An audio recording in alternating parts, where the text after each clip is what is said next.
Kamal over rated அப்படின்னு யார் சொல்லியிருக்கா அப்படின்னா, ஒரு 3 பேர் நேஷனல் விருது பெற்ற 3 நடிகைகள், இந்தியாவுல மிகப்பெரிய நடிகைகள் அவங்கலாம் சொல்ல, ஒரு சாதாரணமா வந்து ஒரு யூடியூப் சேனல் வச்சிருக்கிற, ஒரு யூடியூப் சேனல் வந்து நடத்தக்கூட தகுதி இல்லாதவங்க அப்படின்னு தான் சொல்லணும். ஏன்னா, ஒரு கேமரா முன்னாடி வரோம், நம்ம கலை சார்ந்த ஒரு விஷயம் பண்றோம் அப்படின்னா, முதல்ல கமல் சார வந்து கமல் அப்படின்னே வந்து சொல்லக்கூடாது. ஆனா, கமல் ஓவர் ரேட்டட் அப்படின்னு சொல்லியிருக்காங்க. யாருன்னா, இவங்கலாம் யாருன்னே தெரியாது. இவங்கள மாதிரி ஆட்கள்லாம் வந்து ஆடியன்ஸ் யாரெல்லாம் பார்க்குறாங்க அப்படின்னு தெரியல. பட் இவங்களுக்கும் ஒரு ஃபேன் பேஸ் இருக்குது. யூடியூப்ல எல்லாத்துக்குமே வந்து ஆடியன்ஸ் இருக்காங்கன்னு வச்சுக்கோங்க. இவங்க இதுக்கு முன்னாடிலாம் வந்து சில விஷயங்கள்லாம் பேசியிருக்கிறாங்க. நல்லபடியாக ஏதோ ஒன்று பண்ணியிருக்கிறாங்க, ஓகே. ஆனால் இப்போ இவங்க முன்னாடி என்ன பேசுனாங்க அதெல்லாம் விட்டுருவோம். ஆனால் இப்போ தேவையில்லாமல் வாலண்டரியாக வந்து இவங்க மாட்டினது ரொம்பவே தப்பு. என்னன்னா இந்த மேனிச்சோ அப்படிங்கிறவங்க, மணிச்சோவா மானிச்சோவா ஏதோ சௌச்சோவா ஏதோ ஒன்று, இது இப்படி ஒரு சேனல் ஒன்று வச்சிருக்கிற ஒரு பொண்ணு. இன்னொருத்தவங்க பார்த்தோம் அப்படின்னா இந்த ஏதோ சரோயிஸ்ட் அப்படின்னு ஒருத்தவங்க, இன்னொருத்தவங்க வந்து ஏதோ நாச்சோஸ், த ரியல் நாச்சோஸை ஏதோ ஒன்று. இவங்க 3 பேரும் வந்து பார்த்தோம்னா இந்த மாதிரி பேசிகிட்டு இருக்கிறாங்க. அதில் 2 வந்து பார்த்தோம்னா இந்த கோலு மாமின்னு ஒருத்தவங்க இன்ஸ்டாகிராமில் வருவாங்க பாருங்கள், அந்த மாதிரி வந்து பேசிகிட்டு இருக்காங்க 2 பேரும். ஸோ அந்த மாதிரி வீடியோ போட்டால் கூட இவங்களுக்கு வந்து நல்ல ஒரு ரீச் அப்படிங்கிறது கிடைக்கும். ஆனால் எதுக்கு இந்த மாதிரி சீப்பான ஒரு ஈத்திர வேலை பண்ணுறாங்க அப்படின்னு தெரியல. ஏன்னா 2 விதமான பேர் இருக்கிறாங்க சோஷியல் மீடியாவில்.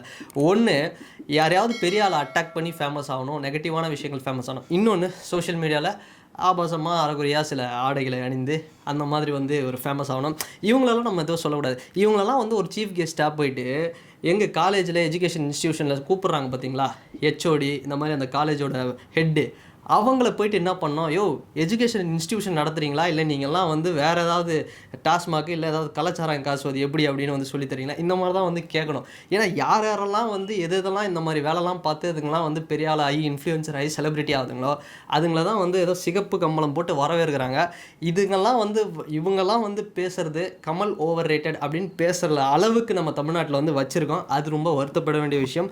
ஸோ அதை பற்றி தான் வந்து பேச போகிறோம். சரிப்பா, என்ன சொல்லிட்டாங்க உலகநாயகன் கமலஹாசனை.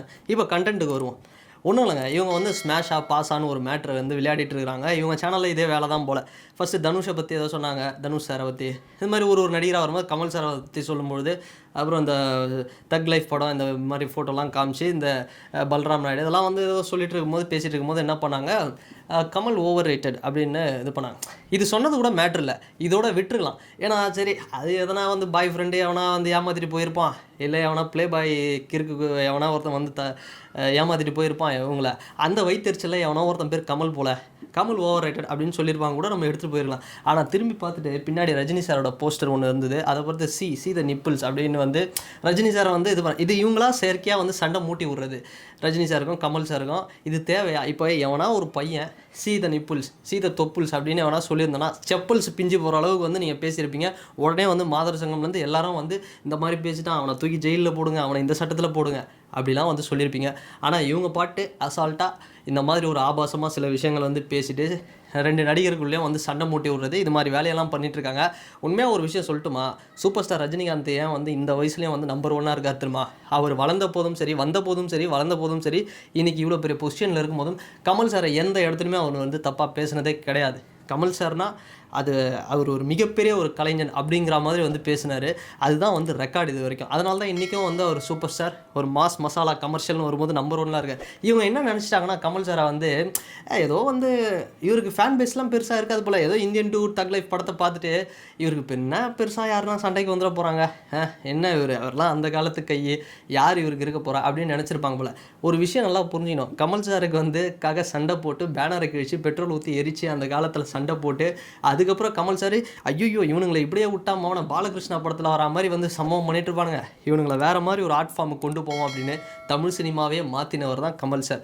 ஒரு டைரக்டராகவும் ஒரு ஆக்டராகவும் ஒரு டான்ஸ் மாஸ்டர் ஸ்டண்ட் எல்லாமே பண்ணுவார், ஆடல் பாடல் எல்லாமே பண்ணுவார். அதுதான் வந்து கமல் சார். அவர் நினச்சிருந்தா இப்போ கூட பார்த்தோம்னா விக்ரம் மாதிரியே ஒரு படத்தை வந்து கொடுத்து வேறு லெவலில் பண்ணிட்டு போயிருக்கலாம்.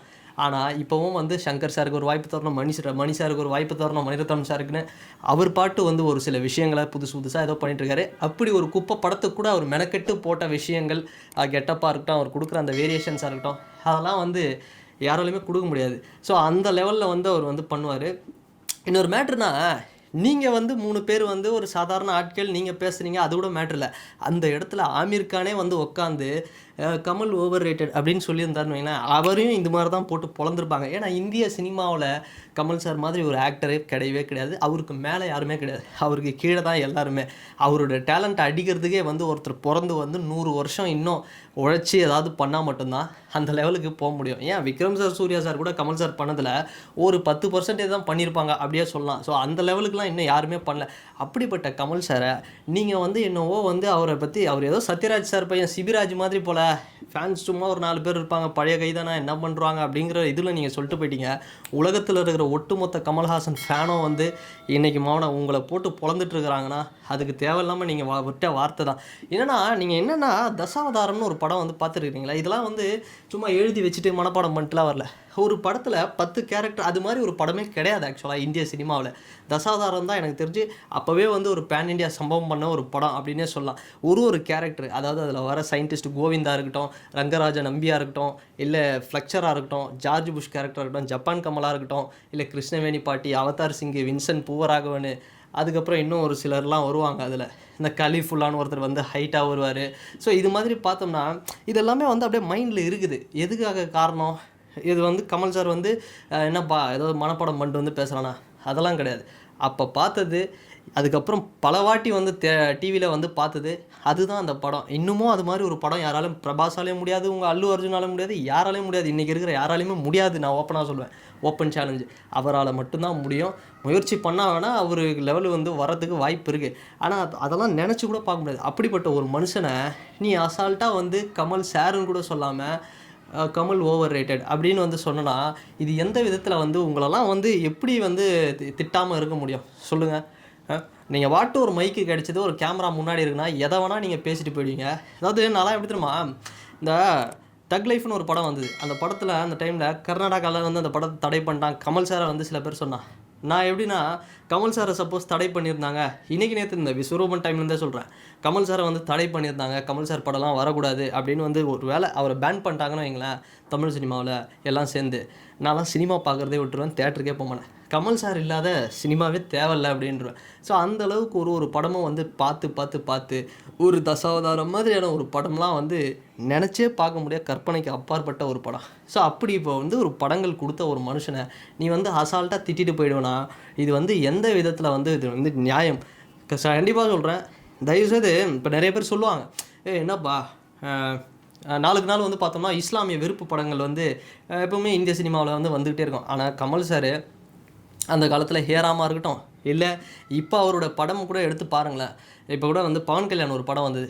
அந்த படத்தில் வந்து நிறைய படங்களில் இந்த மாதிரி வந்து இஸ்லாமியர்களை வந்து ஒரு மாதிரி காட்டுறது, மன்னர்கள் எல்லாம் தப்பாக காட்டுறது. ஆனால் தசாவதாரம் படத்தில் கமல் சாரே பார்த்தோம்னா இந்துவிசம்லேயே இருக்கக்கூடிய சைவிசம், வைஷ்ணவிசம், இது இந்த வைணவம், இது ரெண்டுத்துக்குள்ளே இருக்கக்கூடிய கான்ஃப்ளிக்டை காமிச்சிருக்காரு. பார்த்தா எல்லா மதமும் வந்து எல்லா ரிலீஜனும் அடிச்சுட்டு தாண்டா இருக்குது அப்படிங்கிற மாதிரி. அந்த மாதிரி அந்த மாதிரி ஒரு எக்ஸ்ட்ராடினரியான ஒரு க்ரியேட்டிவிட்டியை கொடுத்த ஒரு மனுஷன், அவரை போய் நீ வந்து அசால்ட்டாக வந்து சொல்கிறேன் அப்படின்னா, சத்தியமாக சொல்கிறேங்க, தயவுசெய்து நீங்கள் இப்போ ஒரு மன்னிப்பு கேட்டு ஒரு வீடியோ வந்து போட்டே ஆகணும். தயவுசெய்து வந்து கமல் சார், அதாவது உலகநாயகன் கமல்ஹாசன் அவர்களை நாங்கள் இப்படி இழிவுபடுத்தியதற்கு மன்னிப்பு கேட்டுக்கொள்கிறோம் அப்படின்னு தயவுசெய்து ஒரு வீடியோவை போட்டுரு. இல்லைனா உலகத்தில் இருக்கிற ஒட்டுமொத்த கமல் சாரும் உன்னை சோஷியல் மீடியாவில் ஓட்டிக்கிட்டு தான் இருப்பாங்க, உன்னை வந்து கலாய்ச்சிட்டு தான் இருப்பாங்க. இதுலேருந்து வந்து தப்பிக்கவும் முடியாது. ஸோ அப்படிப்பட்ட ஒரு மனிதர், அவர் வந்து வேறு மாதிரி ஒரு ஆடியன்ஸ் வந்து கொண்டு போயிட்டார், சரியா? அதனால் அவர் வந்து பேசுகிறதெல்லாம் வந்து பார்த்துக்கிட்டு சும்மா இருக்க முடியாது அப்படிங்கிறதுக்காக தான் இந்த ஒரு பதிவு. ஸோ மன்னிச்சவா ஏதோ ஒன்று, நீங்கள் உங்கள் வீடியோலாம் வந்து பார்த்ததே கிடையாது ரொம்ப, ஆனால் அதையும் வந்து பார்க்க வச்சிட்டிங்க. ஸோ இதுவே ஒரு ட்ரெண்டு தான் உங்களுக்கு ஸ்ட்ராட்டஜின்னு வச்சுக்கோங்க. யாரை என்ன வேணால் சொல்லு, அது பிரச்சனையே கிடையாது, சரியா?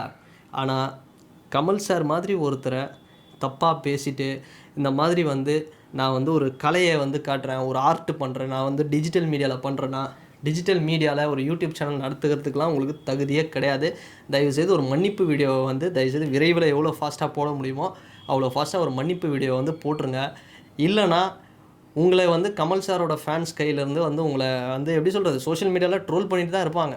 நீங்கள் உங்களை ஒரு மன்னிப்பு வீடியோ கேட்டால் கூட உங்கள் சேனலை வந்து அன்சப்ஸ்கிரைப் பண்ணாமல் ஏதோ சரி பரவாயில்ல கேட்டாங்களேன்னு விட்டுருவாங்க. இல்லைனா உங்கள் சேனலே வந்து வியூஸே வராது இதுக்கப்புறம். நீங்கள் என்ன பண்ணாலும் எல்லாம் வந்து அன்சப்ஸ்கிரைப் பண்ணிட்டு போயிட்டே இருப்பாங்க. ஸோ அந்த மாதிரி வந்து இருக்கும் சூழல். அதனால் தயவுசெய்து ஒரு மன்னிப்பு வீடியோவை கேட்டுட்டு இது பண்ணுங்கள். அண்டு இந்த வீடியோவில் அதுதான் நான் சொல்கிறேனே, கமல் சாருக்கு மேலே யாரும் கிடையாது. ஆமீர் கானே வந்து அவருக்கு வந்து ஆமீர் கானே வந்து கமல் சார் பண்ணதில் ஒரு 30% கூட முழுசாக பண்ணல இன்னும். ஸோ அதனால் ஒன் அண்ட் ஒன்லி கமல்ஹாசன் மட்டும்தான். இந்த சப்தசாகர்தாச்சின்னு ஒரு படம் அந்த பார்த்துருப்பீங்கள்ல, அந்த ஹீரோலாம் ரக்ஷித் ஷெட்டி, சைத்ரா ஆச்சார், அப்புறம் இந்த மதராசி படத்தில் ருக்மிணி வசந்த், இந்த ஹீரோயின் 3 பேரும் ரீசெண்டாக ஒரு மேட்ரு ஒன்று பேசிகிட்டு இருக்காங்க. தமிழ் சினிமாவில் எந்த நடிகர் உங்களுக்கு ரொம்ப பிடிக்கும் அப்படின்னு கேட்டால் அதில் வந்து அந்த ஹீரோ சொல்கிறாரு விக்ரம் சாரோட ஆக்டிங் ரொம்ப பிடிக்கும். சைத்ரா மேடம் சொல்கிறாங்க எனக்கு தனுஷ் சார் பிடிக்கும். அவங்க 2 பேரும் பார்த்தோம் அப்படின்னா டக்குன்னு ருக்மிணி வசந்த் சொல்கிறாங்க கமல் சார் அப்படின்றாங்க, கமல்ஹாசன் அப்படின்னு. உடனே அவங்க 2 பேரும் ஐயோ இவரை சொல்ல மறந்துட்டேன் மேடம், ஐயோ நான் மிஸ் பண்ணுறேன் அப்படிங்கிற மாதிரி வந்து யோசிக்கிறாங்க. அந்த அளவுக்கு தன்னுடைய நடிப்பு அப்படி ஒரு இதுவை காமிச்சிருக்கிறாரு. நீங்கள் என்னென்னடானா ஏதோ வாட்டர் மெலன் திவாகரை வந்து ஏதோ சொல்கிற மாதிரி வந்து அசால்ட்டாக சொல்லி வச்சுருக்கீங்க.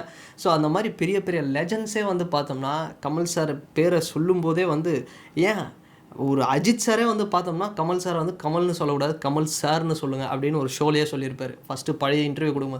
அப்படிப்பட்ட ஒரு மனுஷனை நீங்கள்லாம் எப்படி கமல் ஓவர் ரேட்டட்? ஏன்னா நீ வளர்குற நாயா அவர் கமல்ன்றவர் என்ன நீ வளர்குற வீட்டு நாயா கமல் அப்படின்னு பேர் விட்டு கூப்பிட்றேன். தயவுசெய்து சொல்கிறேங்க, மன்னிப்பு வீடியோ தயவுசெய்து கேட்டுருங்க. மன்னிப்பு வீடியோ கேட்டால் மட்டும்தான் உங்கள் சேனல் எல்லோரும் வந்து பார்ப்பாங்க, இல்லைன்னா அன்சப்ஸ்கிரைப் செய்யப்படும், ரிப்போர்ட்டுகள் அடிக்கப்படும், அவ்வளோதான். ஸோ அண்ட் இந்த வீடியோ பற்றினா உங்களுடைய கருத்துக்கள் என்ன அப்படிங்கிறது இந்த கமெண்ட் செக்ஷனில் மறக்காமல் பதிவிடுங்க. அண்ட் வேறு ஒரு வீடியோவில் வேறு ஒரு கான்டென்ட்டில் நான் உங்களை பார்க்குறேன். பாய்.